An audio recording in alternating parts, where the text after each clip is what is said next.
This next song is about language. It's about this thing in the Arabic language where everything in Arabic is necessarily gendered as either feminine or masculine, right? There's nothing that you can say that doesn't sort of have gender. And the song is about trying to exist outside of that binary while picking someone up at a bar. And it's called Kalam.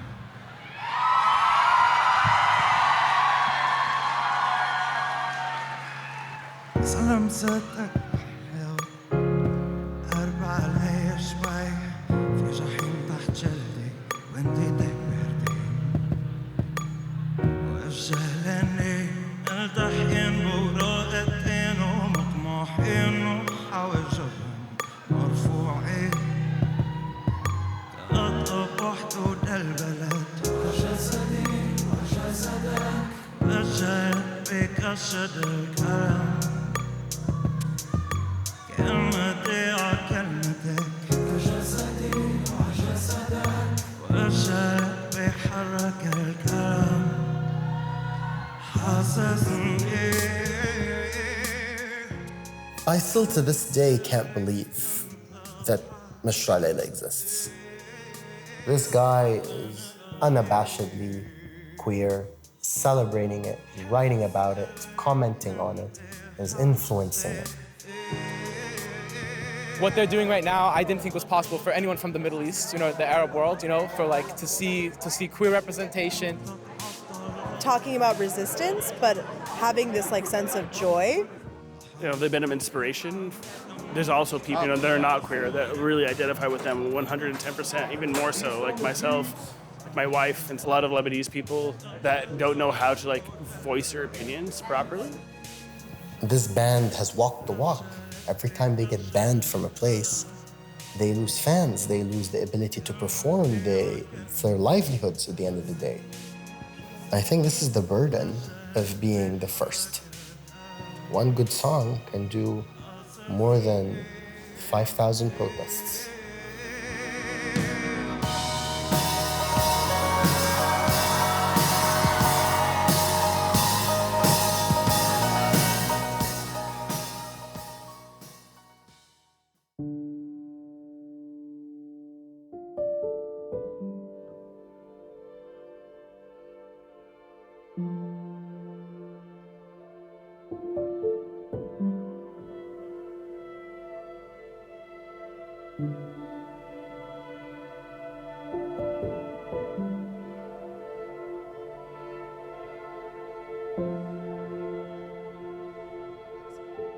Me and Hamid went to the same high school. I think we bear a lot of the same scars from that place.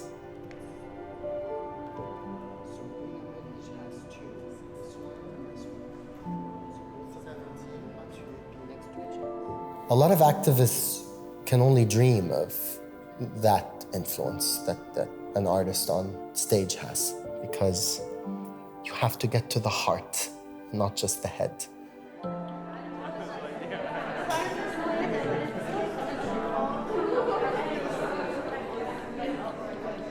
We can't afford to lose Beirut. I don't say this because I'm Lebanese. I say this because I run an organization that receives anywhere from 5 to 10 requests a week of people from Egypt, from Jordan, from Iraq, from all over the Gulf, from Yemen, saying, can you help me get to Beirut? If we lose this place, it's done.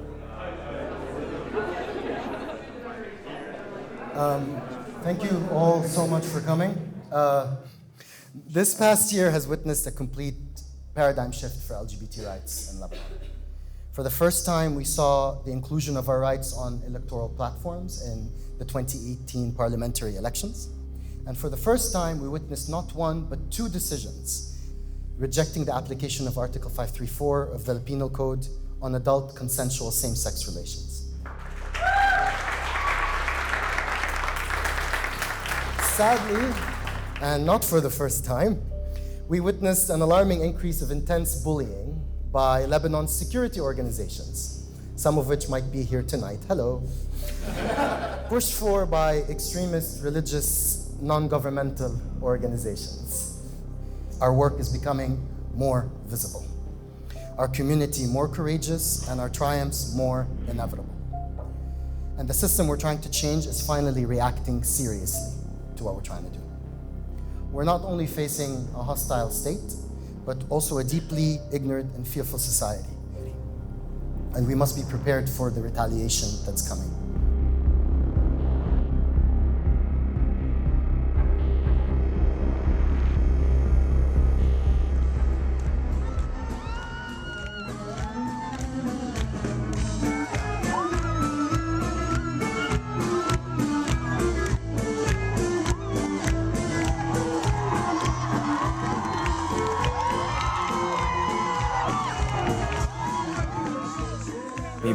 Byblos was the first festival that really sort of gave us, they gave us our first sort of like real shot in the country. Yeah, I guess it was also a big deal for the community that someone who was visibly queer was also being given a platform, right? So I mean, at the time in Lebanon, that was kind of unheard of. So it automatically becomes like a sort of pride moment. It was innocent, it was very spontaneous. Someone in the audience pulled out a rainbow flag, and it was the first time I saw something like that happen in Lebanon, and I got really excited.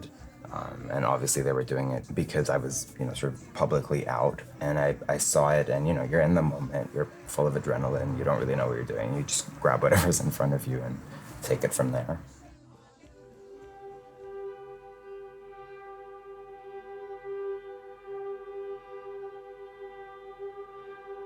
Egypt is our biggest fan base, and we've played so many shows there. And last show in September 2017 was the biggest we've ever had, like not just in Egypt, like anywhere.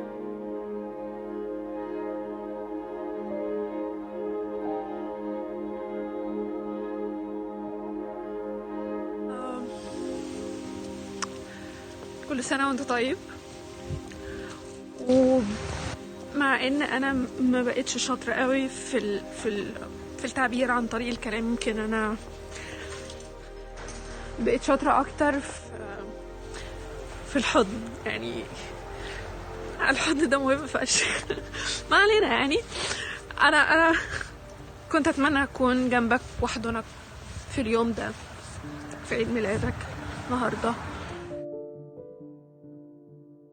ولكن أعلنت مثليتها على العلن على الفيسبوك وفي مناقشات ميولها الجنسية.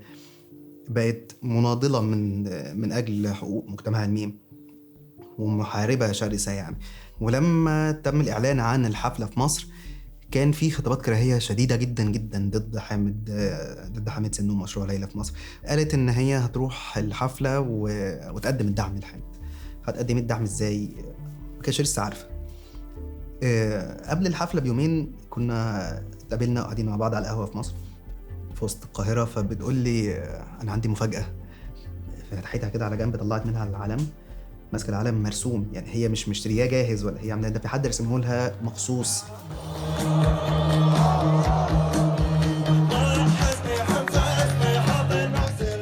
It was like 35,000 people.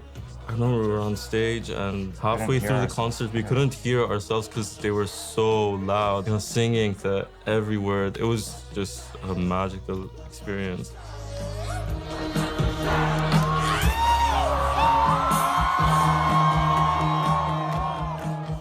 قد كان راحت الحفلة ورفعت العلم، كانت متفقة أو مش متفقة، يعني كان زي في اتفاق ضمني بين أكتر من حد إن هم كمان هيعملوا كده. نفذت اللي هي عاوزاه وكانت سعيدة جدا جدا جدا.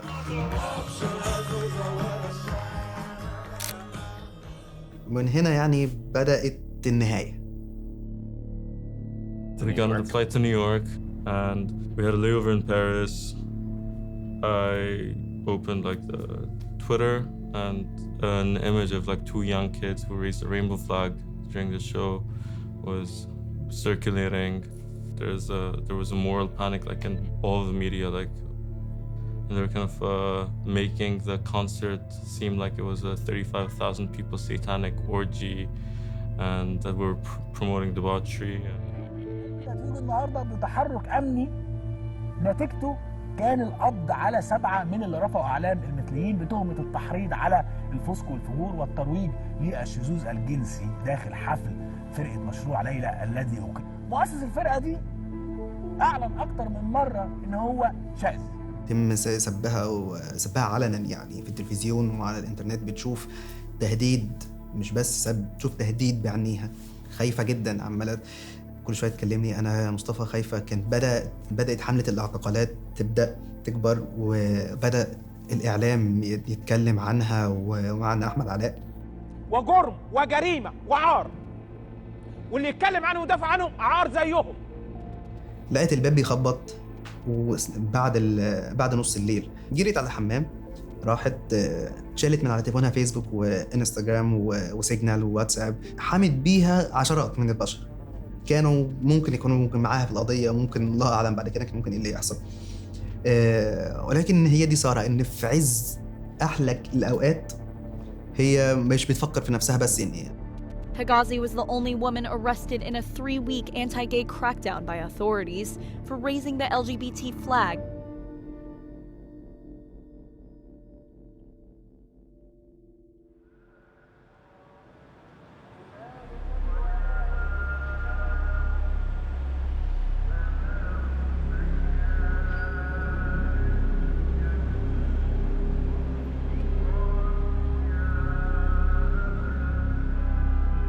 نحن شو؟ نحن مش أوفياء الرب، نحن مش شعب الرب. هلا المشكلة الكبيرة وين؟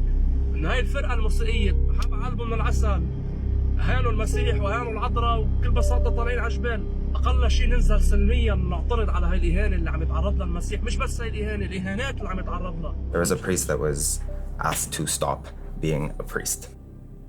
He started a video saying that we're out to corrupt the youth and spread homosexuality and that we were insulting a Christian faith. Using religious metaphor, when you have a Muslim family name and when you're a gay man, apparently means blaspheming, even if you're not actually blaspheming. Someone's taking a work of joy and making it a source of pain. أنا أول واحد طالع على جبال أمنع هيدي الحفلة تصير. Lebanon is a sectarian country with a lot of different faiths, and nothing really gets people sort of motivated to take arms as efficiently as religious panic does. We're supposed to have our 10-year anniversary show in Lebanon at Byblos Festival again. This was the third time that we were supposed to play at the festival. The songs that kind of like were taken out of context were actually from that album from 4 years ago, which we performed in the same city. People had WhatsApp groups where they were sending each other pictures of what artillery they had on standby so that they could, storm the concert. We have a history with that, right?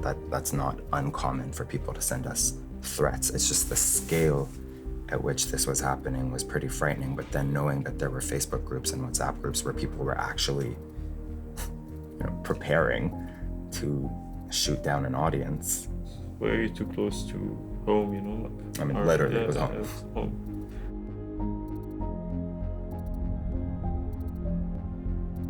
على من يقع اللوم في إلغاء هذا الحفل؟ هل على الكنيسة؟ رأيي الشخصي أن المسؤولية تقع على الدولة التي تقاعست في تقديم الحماية للمهرجان، التي تقاعست عن ملاحقة المحرضين، محرضي الدماء. هو كرة ثلج ستكبر. Art is always the first frontier, right? It's how they start crushing you.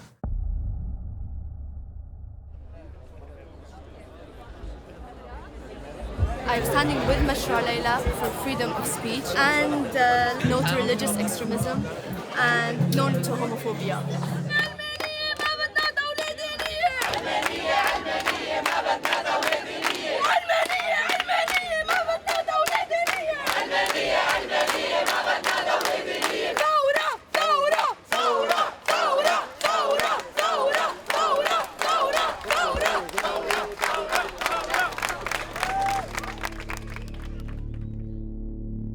في الزيارة التانية سارة حكت عن اللي حصل معاها. في أول أسبوع في السجن جالها الأمن الوطني، جالها ضباط من الأمن الوطني، وكانت في جلسة تعذيب بدني ونفسي شديدة جدا، ووصلت لمرحلة الكهرباء.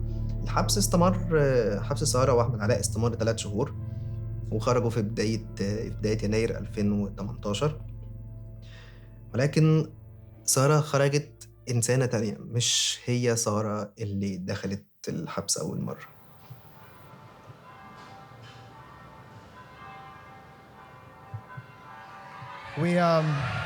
We wrote this next song. We wrote this next song after we got banned from Egypt, right? And this song is about it's about how there are certain fights, right, that you know you're going to lose, but it's important to show up to them anyway and look at the person who's right about to destroy you and just go like, fuck you, man.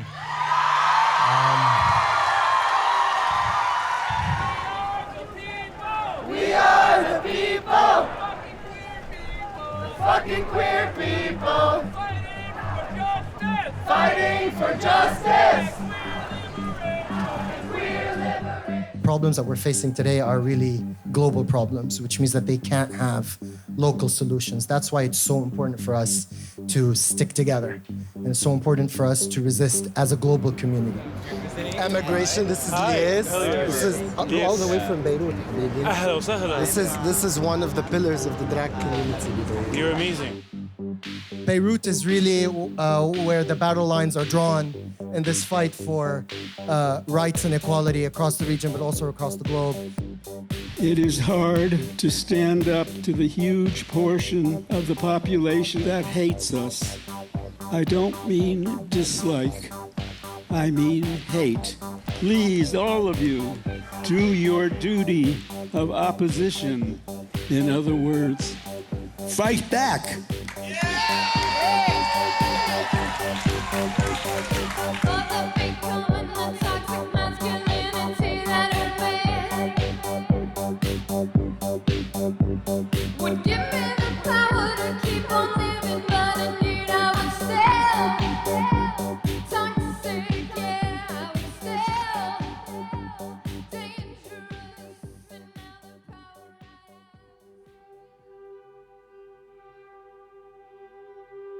It's a dream like I want to save the world from capitalism and imperialism, and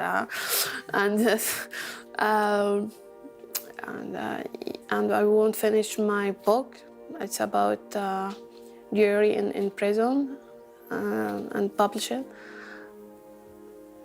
Yeah, I want my family, my siblings, Muhammad and Fatma. They're amazing.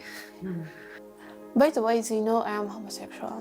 Before, yeah, of course, before even... Before you were arrested? Yeah, before arrested. So they accept me completely. They are amazing. They are such amazing. في كندا ما كانش فيه تهديد لأن هي كانت بعيدة. كانت في خطابات كراهية. المجتمع المصري الموجود في كندا مش قادرة تختلط بيه، لأن هي بتقول إن هي القلق والخوف بيتملكوا منها داخلياً.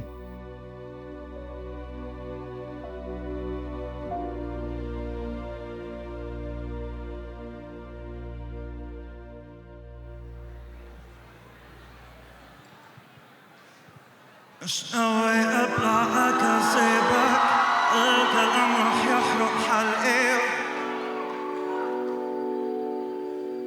مش قوي شرحنا وقايلك، خلي لسانك بقفصه. It's been like the last 3 years I've been struggling, and we were trying to have shows in different parts of the Middle East, and it was... I mean, we've had other shows get canceled before even being announced, being advertised, right? We really are untouchable at this point. I mean, it's not just about LGBT rights, right? We're very vocal about all of our politics. Just for some reason, my sexuality seems to be the one thing that people like to focus on, and it gets annoying.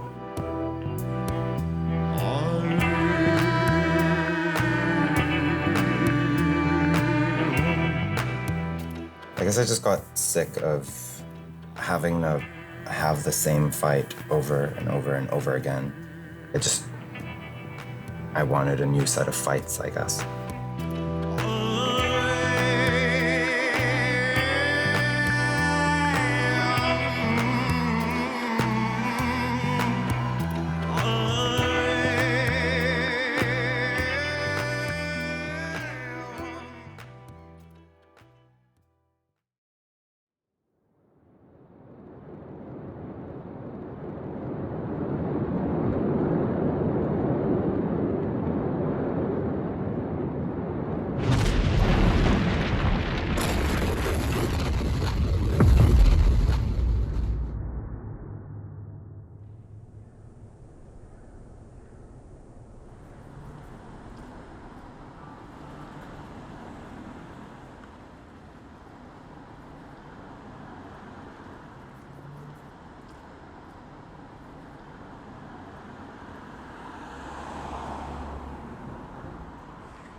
الحمد لله على سلامتك حبيبتي، كيفك؟ منيحة؟ الحمد لله.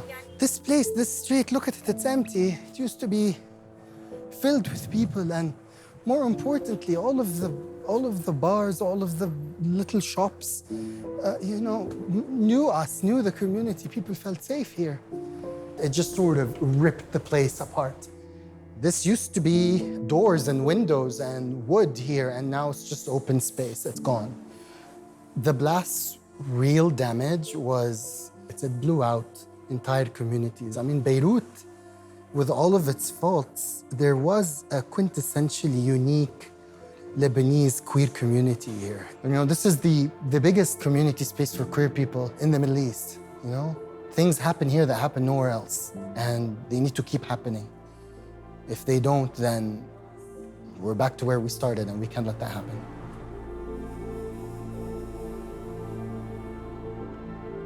It's hard to fight and grieve at the same time.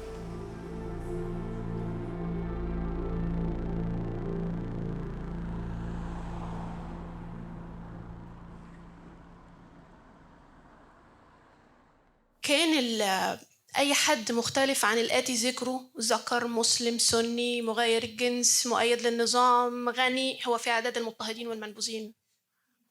السجون المصرية لمت كتير مننا ولا زالت الحقيقة. من يصنعون نصف ثورة يحفرون قبورهم.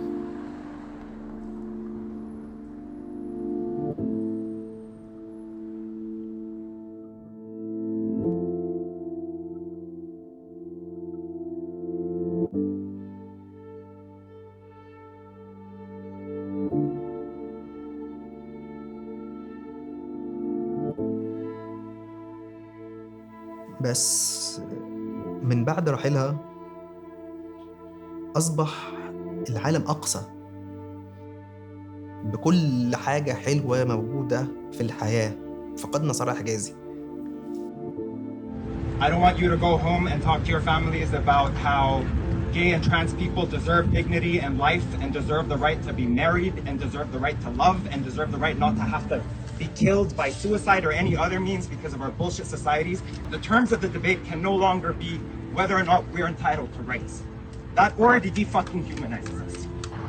All right, there are people dying every day. We know about Sada. Imagine how many people die every day that we don't even hear about because their families are too ashamed to say that they died because they were queer or too ashamed to say that they killed themselves. Death by suicide.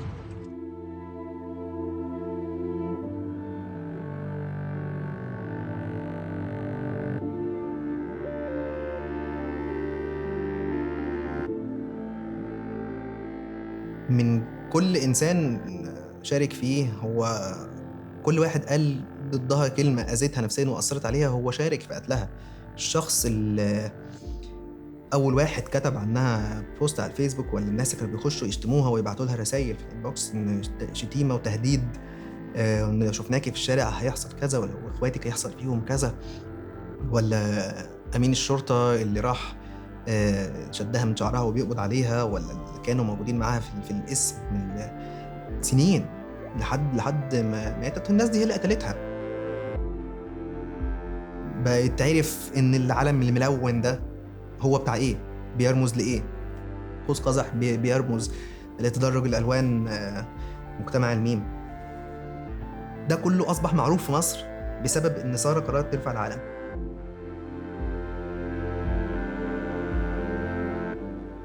I didn't know Sara well. I knew her the way the rest of the world knew her, through the unmistakable kindness that informed her politics, and through her bravery, which allowed her to lead by example. Sara knew the cruelty of the world we come from, and she still found the courage to fight it. Today we mourn the loss of a proud feminist, a communist, and a queer liberationist who fought to show our communities a truly rare moment of defiant freedom. For some of us, she was a friend, a lover, a family member, or a soulmate. And that is the legacy she leaves behind her. It appears to me that there's nothing I or anyone can say that might make any of this hurt less. All any of us can do is truly commit to continuing her legacy. And it starts with mourning.